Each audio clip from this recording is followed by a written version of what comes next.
So ayan, welcome to junction ng Mount Espadambato.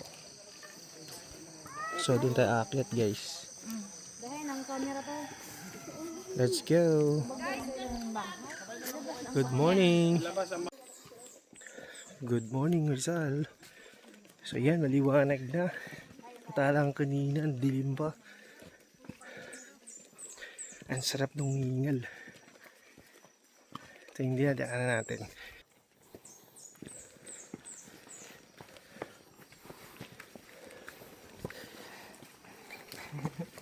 Parang hiningal na. May hingal na, no? Okay na. Sarap ng hingal, guys. Tanggal ako ng t-shirt kasi pinapawisan na.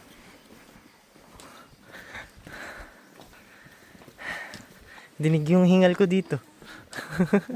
May signage dito. Dito to, Espadambato. Doon, Wawa. Mamaya pagbaba dito ha, wala dito sa papuntang Wawa ha.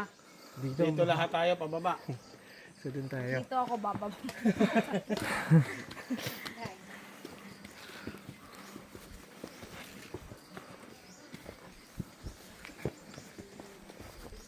Ito nga pala si Kuya Marlon yung ating guide. Tapos yung isa dun sa likod, si Kuya Martin. Martin.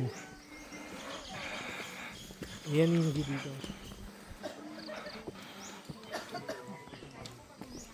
Okay yan doon. Ah.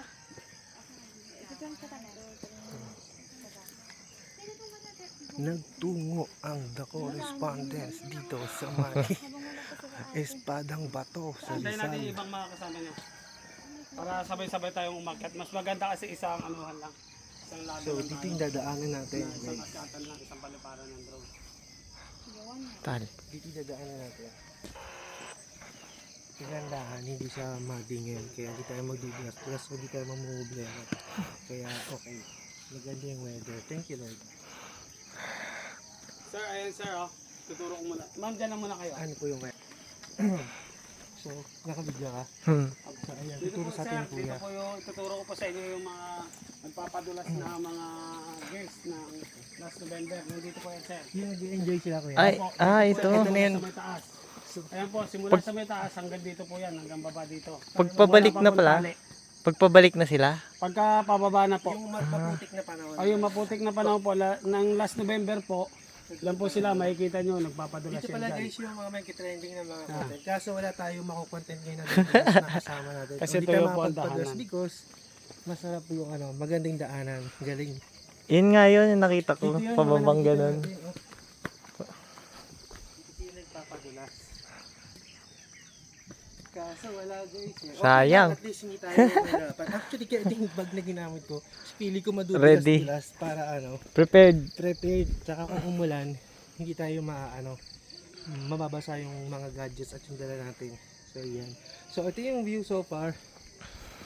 Sabi ni Kuya, nasa kalahati na daw tayo. So, 1 hour pa tayo magte-trekking going to Espadambato. Then, after that, sa second natin, destination yung falls. Parang may 7 layers ata yung falls. Or 6. Payaran Falls. So, yun. Doon tayo pupunta. So, enjoy natin yung weather.